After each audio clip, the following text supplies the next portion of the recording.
Pretty much every single recent winter has been record-breaking in their own special way. And, obviously some winters set out more than others, but records were broken pretty much every winter. Like, look at the most recent winter. Winter was record-breaking, but not for the reason that you would immediately expect. It was mainly due to the continental United States having its warmest December on record. But this did not come without destructive consequences. Specifically, it came in the form of two record-breaking tornado outbreaks, the deadliest tornado outbreak and the most prolific tornado outbreak in terms of tornado touchdowns in December. The December 10th to 11th outbreak for 5 days held the record as the most prolific tornado outbreak in December with 71 touchdowns. These 71 touchdowns led to 89 fatalities tornadically, bringing up 2021's total from 15 up to 104. We saw the longest tornado on record since we had radars, with the 2021 Western Kentucky tornado beating out the record of the 2010 Mississippi tornado that held the record before this. This tornado caused 57 deaths, making it one of the deadliest in Kentucky history, although not the deadliest in Kentucky history. This tornado wasn't the only long-tracked one, although the other long-track one in Tennessee and Kentucky was an EF3 that caused no deaths but about 3 dozen injuries. There are plenty of other record-breaking events in this, and a lot more records that were initially thought to have been broken turned out to have not been broken, but this tornado outbreak was still a record-breaking outbreak. However, December soon got first the Rachel event, and at the time became the most prolific one in terms of wind gust at hurricane force. I don't know if the one in May 2022 broke that record. That was another pretty prolific derecho, though not as prolific as this one. The combination of dry air as well as the cold versus warm conflict led to this, and it had multiple risks. Deadly wildfires spawned in Kansas, as well as deadly wind gusts in Kansas, and pretty damaging wind gusts in Colorado as well.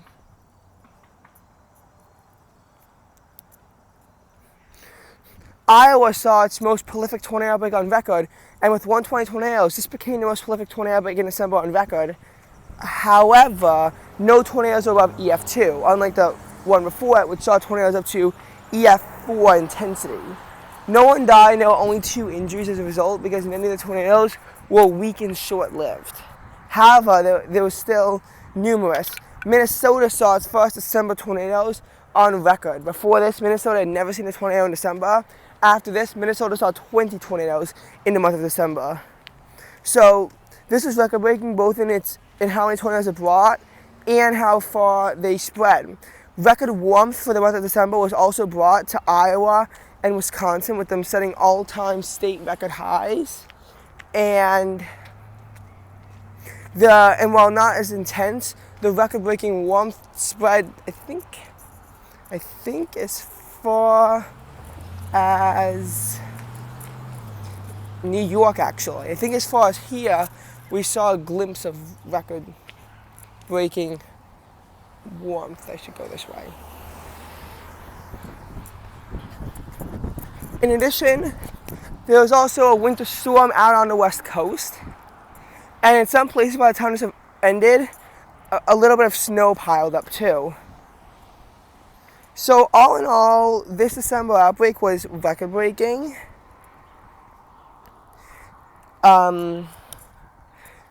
It was record-breaking, and this was mainly how winter broke records.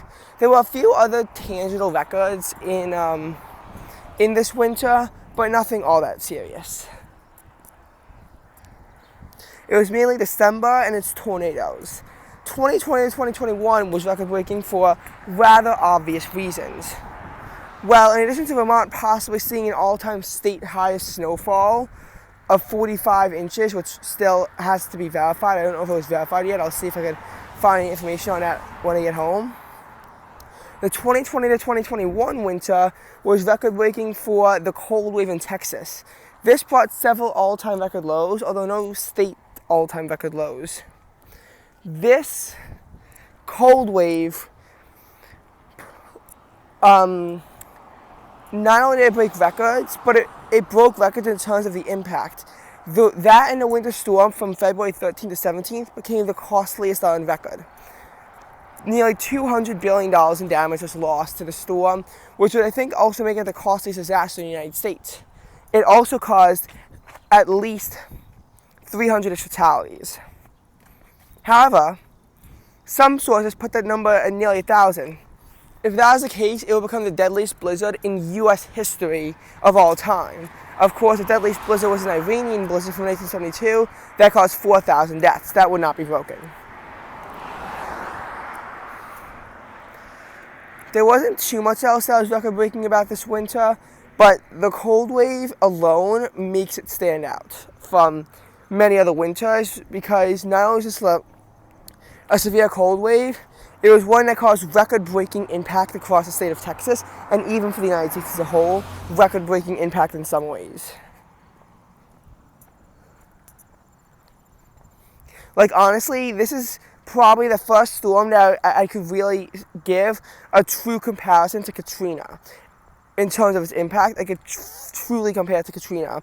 I don't think the impact was as severe as Katrina, but I do think that it was up there with Katrina. Maybe Maria would also be comparable to Katrina.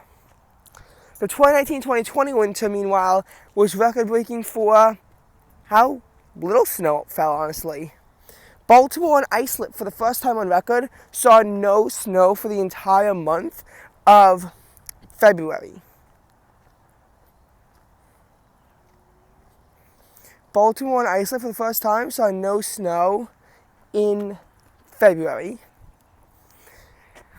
And there were plenty of other records set for just how little snow fell, and even if you didn't set a record, it was still notable how little snow fell during the entire winter. There wasn't really that much in March too, or in April.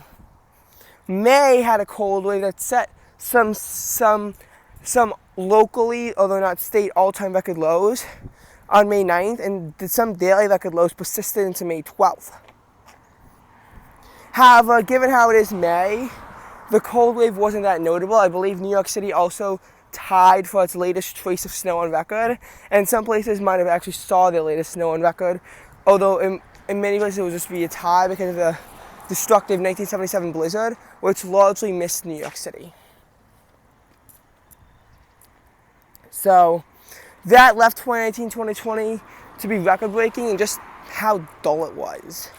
Because besides that and a cold wave from early November, it's also set a fair amount of record lows, including some for how cold it was so early in the season.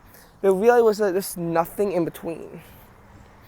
2018-2019 winter, there's not that much necessarily pinned on being record-breaking. It was a notable winter, but there was nothing that was truly record-breaking. I might pin on a cold wave that began till late January and remained in place throughout February. Because that cold wave wound up leading February to be some of the coldest months on record in many places. In addition, on January 31st, Illinois set a state all-time record low of negative 38 degrees, and this was verified. The most recent time before that a state record low was set was back in February of 2011 in Oklahoma. So, I gotta say, Illinois' all-time record low was kind of the most standoutish event of the winter.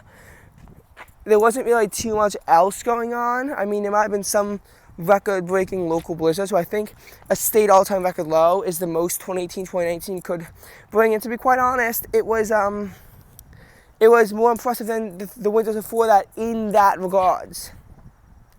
So, yeah, I award it to you.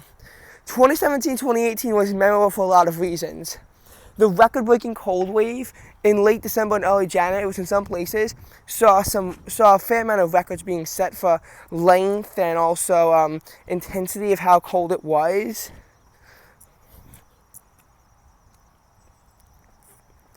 If it didn't set records, it got very close to setting records because there was a similar cold wave that was even more intense from 1917 into 1918. That wasn't quite as long lasting as this one. The blizzard that rode up probably set a few records. But it's also February's record warmth. Many cities and even states on the eastern seaboard set all-time heat records for the month of February. Like New York, the northern New England states, Massachusetts, New Jersey, I believe, also set a record. I'm not sure if any other states managed to set a record, but definitely some cities set all-time records. And there were also some warmest low temperature records being set during this entire process as well. So we legitimately saw some places see 80s in February, which for a lot of places has just never happened before, to see 80s so early into the year. So I think, honestly, it was the February heat wave, which became the warmest February across the continental United States. I think that the February heat wave became the most memorable event of the 2017-2018 winter, in addition to the cold wave. I think it was the cold wave and then the February heat wave. I call it the February heat wave because the February heat wave was like kind of more like April, May-ish weather. I'd probably say May. More like May-ish weather. Maybe a little bit of June mixed in there, but if this was the summer, it would be not notable at all. It might be notable for how cold it was, as a matter of fact, but the fact that it occurred in February is what makes it notable.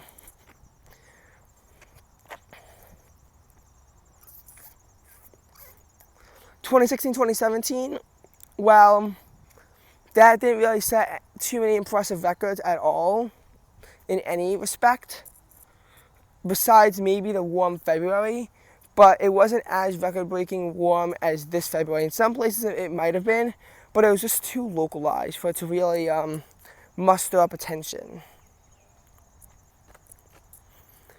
Now, 2015-2016 was record-breaking because some places on the eastern seaboard saw their warmest December on record, especially New York City. There were plenty of all-time heat records being set for that month in play that were being set. January 2016, that blizzard becomes some of the one of the biggest blizzards to arrive the East Coast, in several places, including New York City, see all-time record-breaking snow for a single blizzard.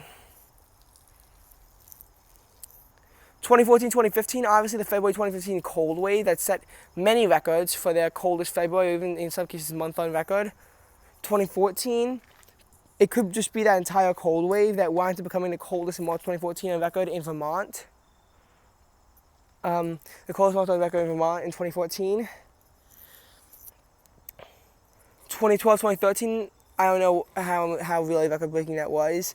2011-2012, the Halloween or Easter set some records for October snowfall. So we have that.